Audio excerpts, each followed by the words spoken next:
మాజీ సీఎం కేసీఆర్ మరోసారి ప్రజల్లోకి రానున్నట్టు పార్టీ వర్గాలు చెబుతున్నాయి. రానున్న స్థానిక సంస్థల ఎన్నికలే టార్గెట్గా ఆయన ప్రచారం చేయనున్నట్టు తెలుస్తోంది. రుణమాఫీ, రైతు భరోసాలపై ప్రజల్లోకి వెళ్లాలని నిర్ణయించారు. ఈ క్రమంలోనే ప్రత్యక్షంగా రంగంలోకి బీఆర్ఎస్ చీఫ్ కేసీఆర్ దిగనున్నారు. ఈ బీఆర్ఎస్ పోరాటంపై సాయంత్రం షెడ్యూల్ ప్రకటించే అవకాశం ఉన్నట్టు పార్టీ వర్గాల్లో టాక్ నడుస్తోంది. సభలు లేదా కార్నర్ మీటింగ్లు పెట్టాలని కేసీఆర్ నిర్ణయం తీసుకున్నట్టు తెలిసిందే.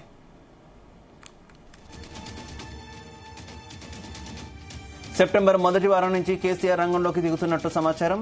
అటు కాంగ్రెస్, ఇటు ఎన్డీఏ సర్కార్పై కేసీఆర్ సమర శంఖారావాన్ని పూరించనున్నారు. కాగా ఇప్పటికే బీఆర్ఎస్ అగ్రనేతలు హరీష్ రావు, కేటీఆర్ రైతు రుణమాఫీపై రాష్ట్ర ప్రభుత్వంపై తీవ్ర విమర్శలు చేస్తున్నారు. మరోవైపు బీఆర్ఎస్ ఎమ్మెల్సీ కవిత విడుదలతో పార్టీ శ్రేణులు కొంత ఉత్సాహం పెరిగింది. రాబోయే స్థానిక సంస్థల ఎన్నికలు దృష్టిలో పెట్టుకుని పార్టీని బలోపేతానికి కృషి చేయనున్నట్టు తెలిసిందే. ఇదే విషయానికి సంబంధించి మరింత సమాచారం మా కరెస్పాండెంట్ శ్రీచరణ్ అందిస్తారు. Sricharan, very good morning. మరోసారి ప్రజల్లోకి వచ్చేందుకు కేసీఆర్ సిద్ధమైనట్టు తెలుస్తుంది. అప్డేట్స్ ఏంటి? Good morning Shiva. మాజీ సీఎం కేసీఆర్ మరోసారి ప్రజల్లోకి రానున్నట్లు కూడా పార్టీ వర్గాలు చెబుతున్నాయి. రానున్న స్థానిక సంస్థల ఎన్నికలే టార్గెట్ గా ప్రచారం చేయనున్నట్లు కూడా తెలుస్తోంది. రైతు రుణమాఫీ, రైతు భరోసాపై ప్రజల్లోకి వెళ్లాలని కూడా మాజీ ముఖ్యమంత్రి కేసీఆర్ నిర్ణయించారని పార్టీ వర్గాలు పేర్కొంటున్నాయి. ఈ క్రమంలోనే ప్రత్యక్షంగా రంగంలోకి బీఆర్ఎస్ చీఫ్ కేసీఆర్ దిగనున్నారు. అయితే మొన్నటిదాకా మనం చూసుకుంటే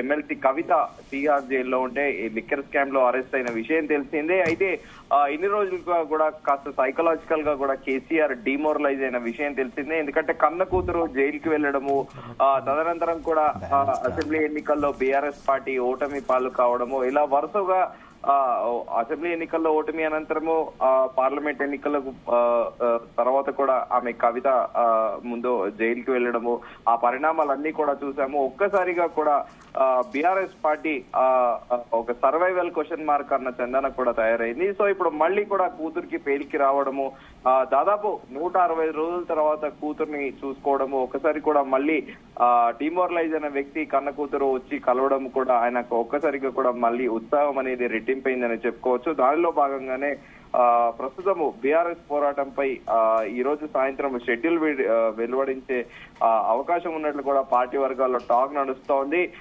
సభలు లేదా కార్నర్ మీటింగ్లు పెట్టాలని కూడా కేసీఆర్ నిర్ణయం తీసుకున్నట్లు తెలుస్తుంది. ఎందుకంటే రైతు రుణమాఫీపై ప్రస్తుతం రాష్ట్ర వ్యాప్తంగా కూడా విస్తృత స్థాయిలో చర్చ జరుగుతోంది.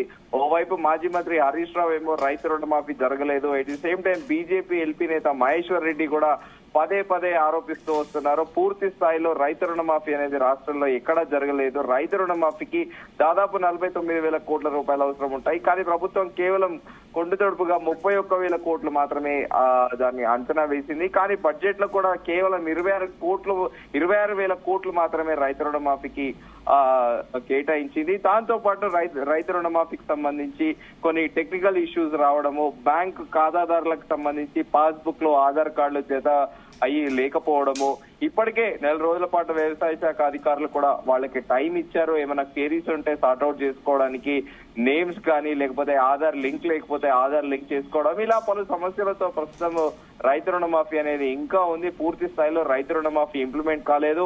మరోవైపు ఏమో ప్రతిపక్ష నేతలు ఆరోపిస్తున్నారు, తమ సొంత మంత్రులే చెబుతున్నారు రైతు రుణమాఫీ పూర్తి స్థాయిలో కాలేదని. ముఖ్యమంత్రి రేవంత్ రెడ్డికి పదే కూడా ఆరోపిస్తున్న నేపథ్యంలో కేసీఆర్ మరోసారి ప్రజల్లోకి వెళ్లాలని కూడా నిర్ణయించుకున్నారు.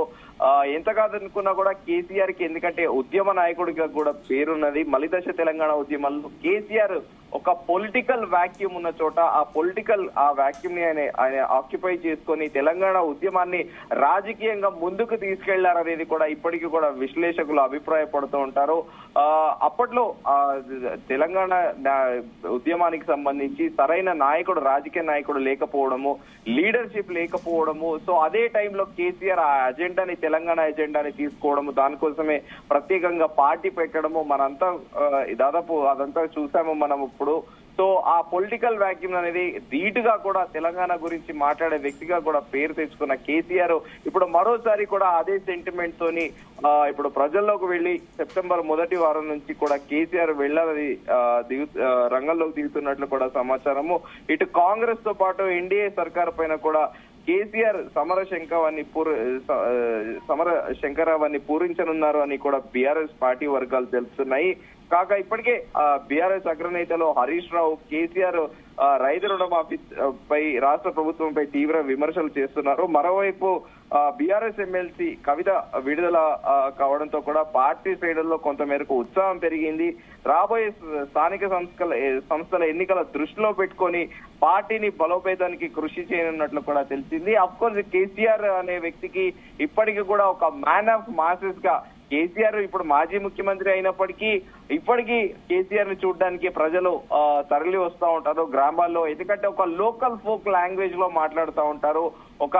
అంటే ఒక గ్రామీణ భాషని అదే ఒక ఇంటి పక్క మనిషిలా మాట్లాడుతున్నట్టు కూడా ఒక ఫెమిలియర్ అంటే తెలిసిన వ్యక్తి మనకి కామన్ గా మన కాలనీలోనా లేకపోతే మన కాలనీ మన ఊరికి ప్రెసిడెంటా లేకపోతే ఒక పెద్ద మనిషి మాట్లాడుతున్నట్టు పబ్లిక్ ని అట్రాక్ట్ చేసే విధంగా కూడా కేసీఆర్ స్పీచ్ ఉంటుంది.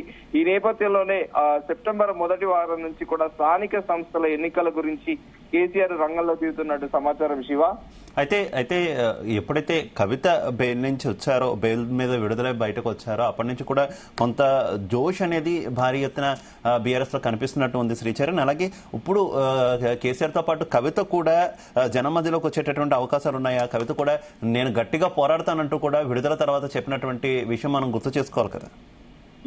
శివ, మీరు అన్నది కరెక్ట్ శివ.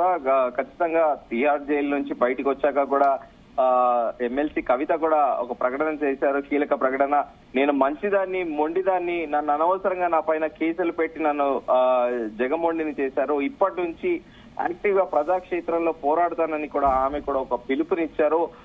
ఈ నేపథ్యంలో ఆమె శంషాబాద్ ఎయిర్పోర్ట్ చేరుకున్నాక కూడా ఒక్కసారిగా పెద్ద ఎత్తున నినాదాలు కూడా చేశారు కార్యకర్తలు.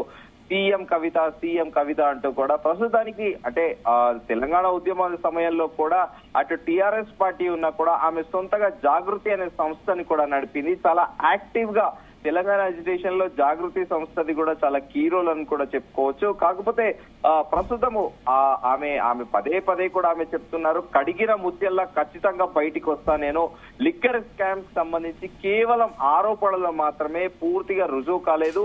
నేను మాత్రం ఖచ్చితంగా కడిగిన ముత్యంలా బయటికి వస్తానని కూడా ఆమె చెబుతున్నారు. గతంలో కూడా మాజీ ముఖ్యమంత్రి కేసీఆర్ కూడా చాలా క్లియర్ గా చెప్పారు, నా కూతురు కడిగిన ముత్యంలా బయటికి వస్తుంది అని. సో ఈ నేపథ్యంలో ఇప్పుడు కవిత రాబోయే రోజుల్లో బీఆర్ఎస్ లో ఒక ఎమర్జింగ్ లీడర్ గా ఎమ్మెల్సీ కవిత మారబోతున్నారు అనేది కూడా రాజకీయ విశ్లేషకులు అంటున్నారు. Shiva, okay Sricharan, thank you.